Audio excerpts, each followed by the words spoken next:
국민의힘이 당 지지세가 강한 이 서울 강남 3구를 한데 묶어 전문가 집단을 전략 공천하는 방안을 검토 중인 걸로 JTBC 취재 결과 파악됐습니다. 대통령실 출신 안상훈 교수, 또 고동진 전 삼성전자 사장 등이 거론되는데 이렇게 되면 당장에 현역 의원들이 반발하는 등 논란은 피하기 어려울 걸로 보입니다. 유정화 기자입니다.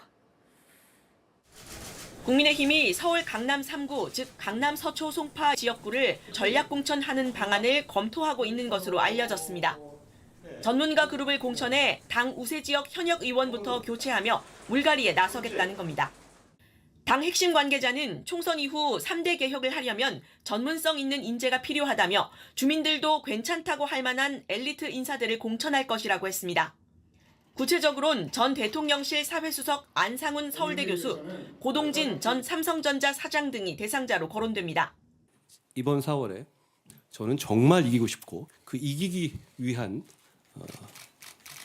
길을 명분이 있고 원칙을 지키는 한 뭐든 찾을 것이라는 말씀을 드립니다. 그러나 비교적 당선이 쉬운 서울 강남 지역을 대통령 측근이나 정부 내각 인사들로 채울 경우 비판이 예상됩니다. 이른바 낙하산 공천에 대한 현역 의원들의 반발도 주요 변수입니다. 한 공관위원은 유리한 지역을 전략 지역으로 만드는 건 좋은 전략이 아니라며 반대 의사를 밝혔습니다. 당내에선 3선 이상 중진에 감점을 주는 공천 룰에 대해서도 공개 반발이 나왔습니다. 다선 중진은 당과 지역 주민들이 키워낸 자산인데 감점과 페널티로 배제하려고 하고 있다는 겁니다. 비공개 의원총회에서도 불만이 표출됐습니다. 동일 지역 3선 의원이 감점이 이제 최대 35%까지 되지 않습니까? 그럴 경우에 또 상대가 가점 요인이 있으면은 40% 이상까지 차이가 나니까. JTBC 유정화입니다. 이번 4월에 저는 정말 이기고 싶고 여기 계신 누구보다도 더 정말 이기고 싶다는 말씀드립니다. 제가 국민의힘에 온다고 하니까 주변에 많은 해설가들이 저에게 너무 빠르다? 이미지를 그렇게 소모하면 안 된다? 너는 소모당할 것이다? 이렇게 충고하셨습니다. 지금은 아니다. 저는 4월 10일까지 완전히 소모되겠습니다. 보다 일찍 인사드려야 하는 건 맞는데요. 제가 여기 계신 분들 대부분을 배웠는데 전국을 2주에 걸쳐서 하루도 빠짐없이 돌았습니다. 우리 국민의힘은 그만큼 국민과 시민을 우선하는 정당이기 때문입니다. 우리 국민의힘이 우리 꽃피는 4월에 반드시 승리하기를 저는 바랍니다. 여러분들도 그러실 거고 여러분들도 모두 그걸 열망하실 겁니다. 많은 시민들도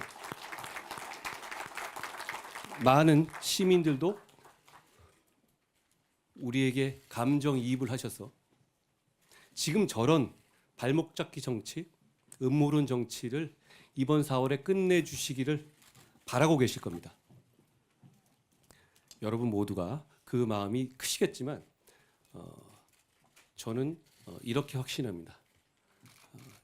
이번 4월에 저는 정말 이기고 싶고 여기 계신 누구보다도 더 정말 이기고 싶다는 말씀드립니다.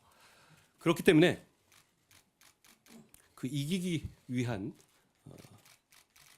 길을 명분이 있고 원칙을 지키는 한 뭐든 찾을 것이라는 말씀을 드립니다. 저는 여러분 아시다시피 정치 경험이 없습니다. 그렇지만 지금 우리는 그런 절실함과 그런 파격을 찾을 때이죠. 그래야만 승리할 수 있지 않겠습니까? 그렇지만 저는 여기 계신 원내 동료 여러분들의 경험을 믿습니다. 의지합니다. 왜냐하면 제가 모르는 건 모르는 거거든요. 그리고 어떤 감을 잡고 경험을 하기 위해서는 절대적 시간이라는 게 필요합니다. 바로 제가 여러분과 그리고 윤재혁 대표님과 유희동 정책위원장님과 장동혁 의장님, 사무총장님과 이양수 의원님과 같이 가야 하는 이유입니다. 여러분 저와 같이 가주십시오. 저는 이기는 길이라면 뭐든 하겠습니다. 그런가 하면 국민의힘에선 공천을 두고 공정성 문제가 나오고 있습니다. 이재명 대표 대항마로 원희룡 전 장관을 띄운 데 이어 오늘은 한동훈 위원장이 민주당 정청래 의원의 대항마라며 김경률 위원을 깜짝 발표한 겁니다. 그간 이 지역구에서 활동해온 측이 현장에서 소리를 지르며 항의하는 일까지 벌어졌고 공정한 공천하겠다고 발표한 게 어제 아니냐는 불만의 목소리도 당내에서 나오고 있습니다. 하예빈 기자입니다. 서울 지역 신년 인사회에 참석한 한동훈 비대위원장은 단상에 오르자마자 민주당을 향한 비판을 쏟아냈습니다. 개딸 전체주의, 운동권의 특권 정치, 이재명 개인 사당으로 변질된 안타까운 지금의 민주당을 상징하는 얼굴이 바로 정청래 의원입니다. 이후 자신이 임명한 김경률 비대위원이 서울 마포 을에 출마하기로 했다며 깜짝 발표를 했습니다. 낡은 시대와 이념을 청산하라는 과제를 주신다면 저는 기꺼이 받아들이겠습니다. 술잔이 식기 전에 돌아오겠습니다. 그러자 그간 지역구 활동을 해온 김성동 마포을 당협위원장 측 관계자들이 고성을 지르며 항의했습니다. 10년의 세월을 갖다가 우리가 이렇게 관리했는 데에서 저렇게 공개적으로. 한 위원장은 어제도 인천 계양을 찾아 원희룡 전 국토교통부 장관의 출마를 시사하는 발언을 했습니다.